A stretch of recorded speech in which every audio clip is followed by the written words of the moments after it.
ನಾನಿವತ್ತು ಮನೆಯಲ್ಲಿ old Monk chicken try ಮಾಡಿದ್ದೆ.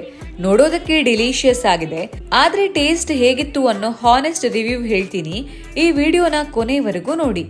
ಇದನ್ನ ಮಾಡೋದಕ್ಕೆ ಮೊದಲಿಗೆ ಒಂದು ಪ್ಯಾನ್ಗೆ ಆಯಿಲ್ ಹಾಕಿ 2 ಈರುಳ್ಳಿಯನ್ನು ಸಣ್ಣದಾಗಿ ಕಟ್ ಮಾಡಿ ಹಾಕೊಳ್ಳಿ. ಈರುಳ್ಳಿ ಫ್ರೈ ಆದ್ಮೇಲೆ 2 ಮೆಣಸಿನಕಾಯಿ, 1 ಸ್ಪೂನ್ ಶುಂಠಿ ಬೆಳ್ಳುಳ್ಳಿ ಪೇಸ್ಟ್ ಹಾಕಿ, ಆಮೇಲೆ ಕರಿಬೇವು ಸೊಪ್ಪು ಹಾಕಿ 2 ಟೊಮೆಟೊ ಹಾಕಿ ಚೆನ್ನಾಗಿ ಮಿಕ್ಸ್ ಮಾಡಿ. ಈಗ 3 spoon Kashmiri red chilli powder, 1 spoon ಧನಿಯಾ, ಸ್ವಲ್ಪ ಅರಿಶಿಣ, 1 ಸ್ಪೂನ್ ಜೀರಿಗೆ, ಸ್ವಲ್ಪ ಗರಂ ಮಸಾಲ ಹಾಕಿ ಮಿಕ್ಸ್ ಮಾಡಿ. ಈಗ 1 kg ಚಿಕನ್ ಹಾಕ್ತಿದ್ದೀನಿ. ನಂತರ ಸ್ವಲ್ಪ ಉಪ್ಪು ಹಾಕಿ ಬೇಯೋದಕ್ಕೆ ಬಿಡಿ. ಆಮೇಲೆ 2 ಸ್ಪೂನ್ ಎಳ್ಳು ಹಾಕಿ ಡ್ರೈ ರೋಸ್ಟ್ ಮಾಡಿ. ಈಗ 1/4 ಕಪ್ ತೆಂಗಿನಕಾಯಿ ಹಾಕಿ ಡ್ರೈ ರೋಸ್ಟ್ ಮಾಡ್ಕೊಳ್ಳಿ. ಈ ಮಿಶ್ರಣವನ್ನ ಮಿಕ್ಸಿ ಜಾರಿಗೆ ಹಾಕಿ ರುಬ್ಕೊಳ್ಳಿ.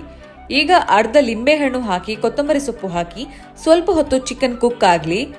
ನಂತರ ರೆಡಿ ಮಾಡಿಟ್ಟ ಮಿಶ್ರಣವನ್ನ ಚಿಕನ್ಗೆ ಹಾಕಿ ಮಿಕ್ಸ್ ಮಾಡಿ. ಕೊನೆಗೆ 60 ml ಓಲ್ಡ್ ಮಾಂಕ್ನ ಬಿಸಿ ಮಾಡಿ ಚಿಕನ್ ಮೇಲೆ ಹಾಕಿದ್ರೆ ಆಯ್ತು, Old Monk chicken ready. Rum ಬಿಸಿ ಮಾಡುವಾಗ ತುಂಬಾನೇ ಕೇರ್ಫುಲ್ ಆಗಿರ್ಬೇಕು. ಇನ್ನು ಟೇಸ್ಟ್ ಬಗ್ಗೆ ಹೇಳ್ಬೇಕಂದ್ರೆ ನನಗೇನು ಅಷ್ಟು ಇಷ್ಟ ಆಗಿಲ್ಲ. ಚಿಕನ್ ತಿನ್ನುವಾಗ ರಮ್ ಸ್ಮೆಲ್ ಬರ್ತಿತ್ತು. ಓಲ್ಡ್ ಮಾಂಕ್ ಪ್ರಿಯರಿಗಂತೂ ಈ ರೆಸಿಪಿ ಖಂಡಿತ ಇಷ್ಟ ಆಗುತ್ತೆ. ಡೀಟೇಲ್ಡ್ ರೆಸಿಪಿ ಕ್ಯಾಪ್ಷನ್ನಲ್ಲಿದೆ, ಚೆಕ್ ಮಾಡಿ.